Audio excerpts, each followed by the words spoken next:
Hello everyone, स्वागत है आपका मेरे ऑनलाइन यूट्यूब चैनल संकल्प मैथ क्लासेस में। इक्वेशन से रिलेटेड हमने टॉपिक्स के बारे में डिस्कशन किया हुआ है।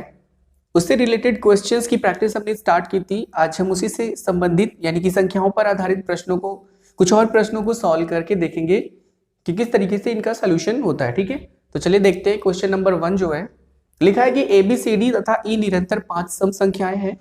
यदि A तथा B का योग 162 हो तो सभी संख्याओं का योग कितना है। A B C D और E निरंतर 5 सम संख्याएं, इस पर फोकस करिएगा। कैसी संख्याएं? ये सम संख्याएं हैं। तो अगर हम मान लें कि जो माना संख्याएं जो हैं, जैसे मान लीजिए हमने 5 है, जैसे A है, B है, C है, D है और E है।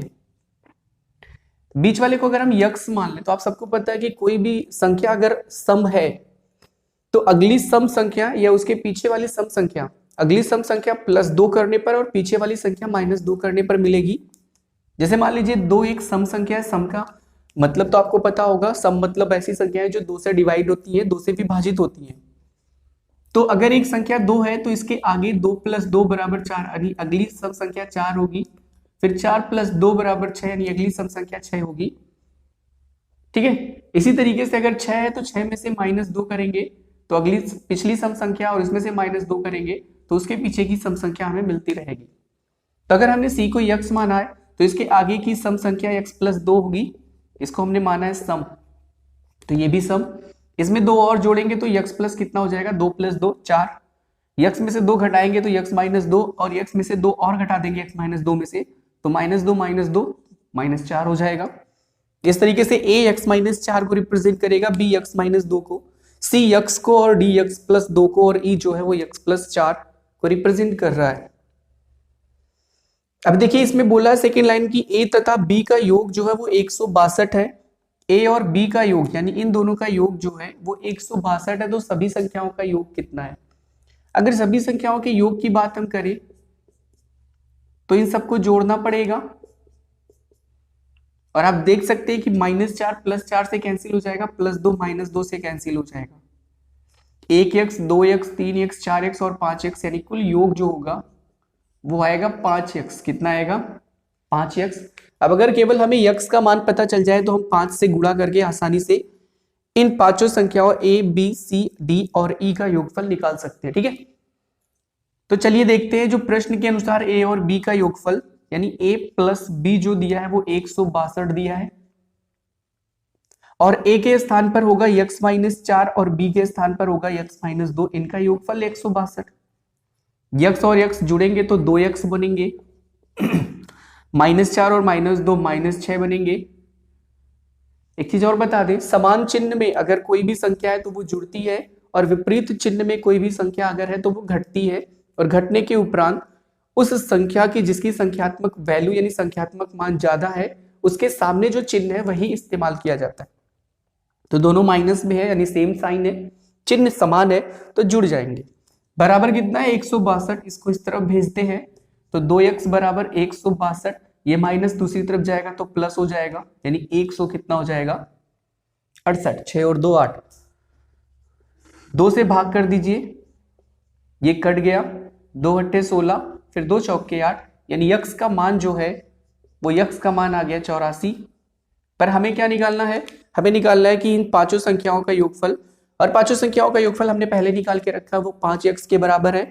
तो 5 गुणे यक्स के स्थान पर रखिए 84, सॉल्व कर लीजिए तो 5 और 4 का गुणा 20, 5 और 8 का गुणा 40, 40 और 2 मिलेंगे तो 420 यानी 42 हो जाएगा, तो 420।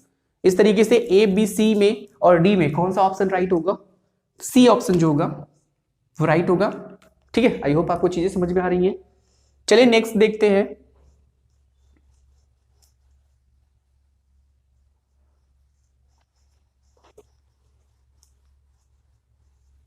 नेक्स्ट क्वेश्चन नंबर 2 जो है वो दो संख्याओं का अंतर 3 है तथा इनके वर्गों का अंतर जो है वो 39 है। मान लीजिए संख्या एक x मान लीजिए और एक y मान लीजिए, तो इनका अंतर, यहां पर ये भी मान लीजिएगा कि x जो है वो बड़ा है किससे? y से, क्योंकि अंतर हमेशा बड़ी संख्या में से छोटी संख्या माइनस करके मिलती है। तो x माइनस वाई बराबर कितना है, 3 है।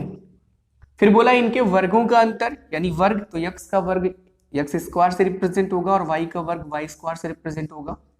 तो x का वर्ग माइनस y का वर्ग, यानी इनके वर्गों का अंतर कितना है, 39 है।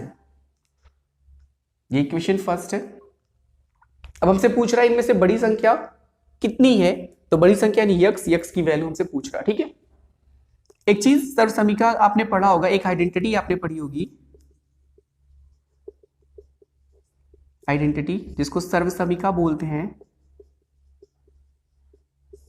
आपने पढ़ा होगा कि a square minus B square that is equals to a minus B within first bracket and a plus B within second bracket.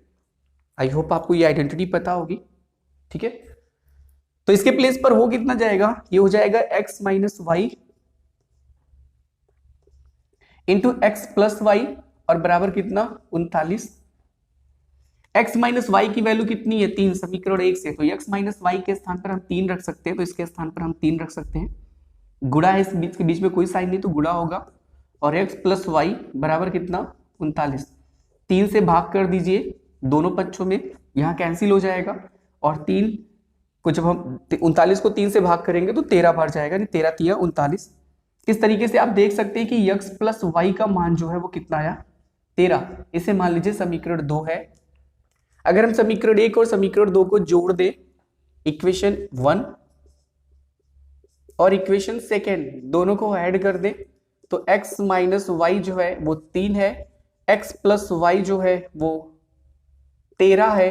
दोनों को जोड़ेंगे तो दोनों पक्षों में जोड़ेंगे, जोड़ने पर साइन नहीं बदलता इसलिए ये प्लस में ही रहेगा।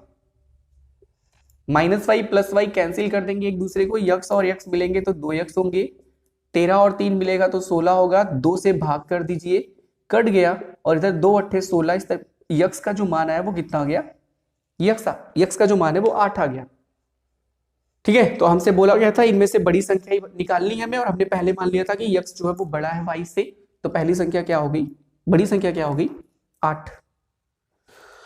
ऑप्शन कौन सा राइट होगा, ए वाला ऑप्शन राइट होगा। आई होप आपको चीजें समझ में आ रही हैं।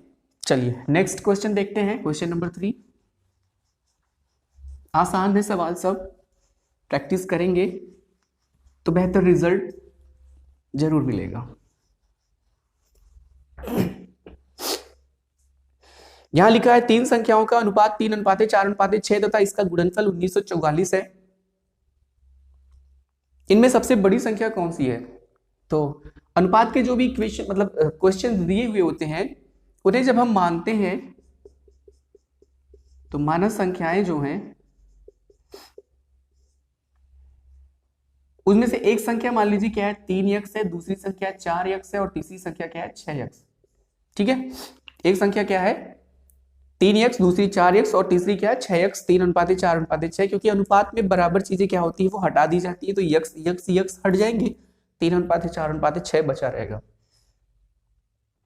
प्रश्नानुसार बोला है कि इनका गुणनफल यानी 3x 4x और 6x को जब हम गुणा करेंगे तो ये 1944 आएगा।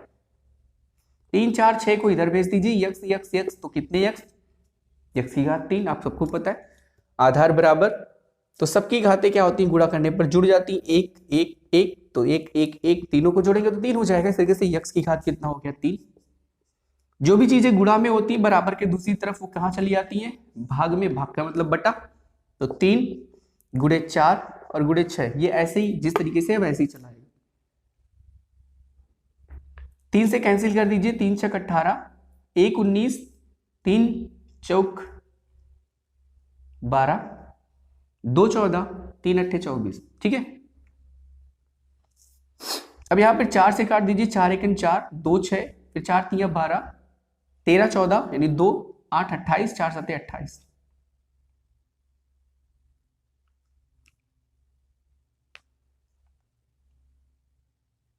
ठीक है,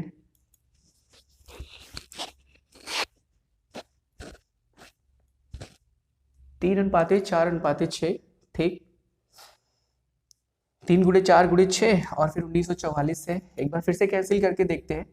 3 6 18, 1 19, 14 हो गया, फिर 3 चौक 12, 12 2 14, 24, 3 8 24, ठीक है।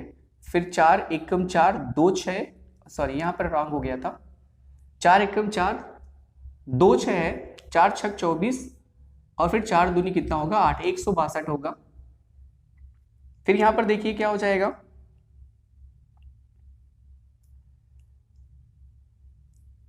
6 से कैंसिल करिए, 6 दूनी 12, 12 4 16, फिर 6 से 42। इस तरीके से यक्स की घात 3 का मान कितना आ गया 27, और 27 इधर घन है, दूसरी तरफ भेजेंगे तो घनमूल, तो यक्स का मान कितना आएगा, या आप इसको इस तरीके से भी लिख सकते हैं 3 की घात कितना 3, क्योंकि 3 की घात 3 का मतलब 3 का 3 बार गुणा, 3 गुणे 3 गुणे 3, 3 गुणे 3 गुणे 3 27 होगा। 3 से 3 हट जाएगा तो यक्स का मान कितना आ गया 3 आ गया, यक्स का मान 3 आ गया। आपसे पूछा कि सबसे बड़ी संख्या बताइए, तो सबसे बड़ी संख्या क्या है 6 यक्स है, तो 6 गुणे यक्स के स्थान पर कितना 3, तो 6 3 कितना हो जाएगा 18, तो सबसे बड़ी संख्या कौन सी हो जाएगी 18।